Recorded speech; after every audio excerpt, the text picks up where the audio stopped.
Hey everyone, this is Nick Molina with Embrace Tutoring. In this video, we'll be covering number 21 from the Calculator Math section of the College Board Practice Test 10. Remember, these videos provide additional explanations and content review, but you'll always want to attempt the problems independently. Before we begin, do us a favor and subscribe to the link below to receive the most recent videos and practice problems. Okay, let's get started. For number 21 here, it says Clayton will mix X milliliters of a 10% by mass saline solution. So we have X milliliters of this 10% solution with Y milliliters of a 20% solution in order to create an 18% mixture. The equation above represents this situation. If Clayton uses 100 milliliters of the 20% solution, how many milliliters of the 10% solution must he use? Okay, so in this case, they give us how many milliliters of the 20% solution. So they're actually giving us Y in this case. Y is 100. All right, so if we take this equation, 0.10 x plus 0.20 y, now I'm going to plug in 100 instead of having y, equals 0.18 times x plus 100. Okay. Now, a strategy whenever you're dealing with an equation with decimals is a strategy called sweeping.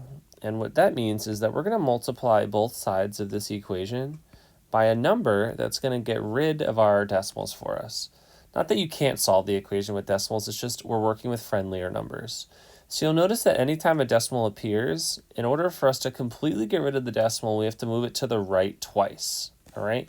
In order to do that, we're going to have to multiply both sides by 100. So watch what that does. We're going to multiply 100 by 0.10.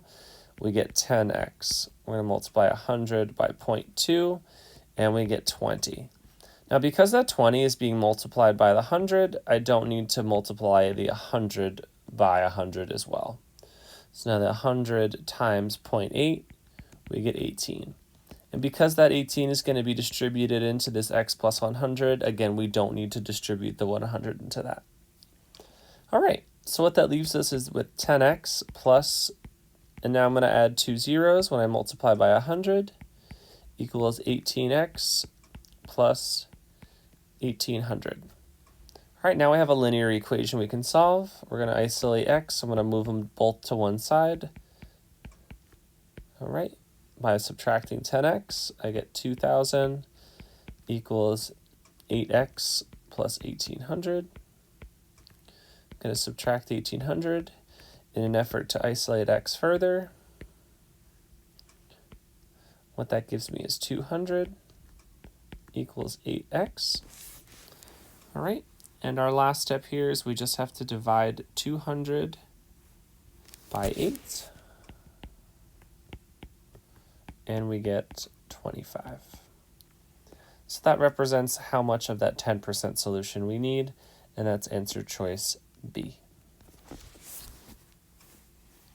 And that's it. Thanks for watching. If you have any questions about this solution, or if you solve this one in a different way, please be sure to put them in the comment section below. Thanks for watching, and I'll see you next time.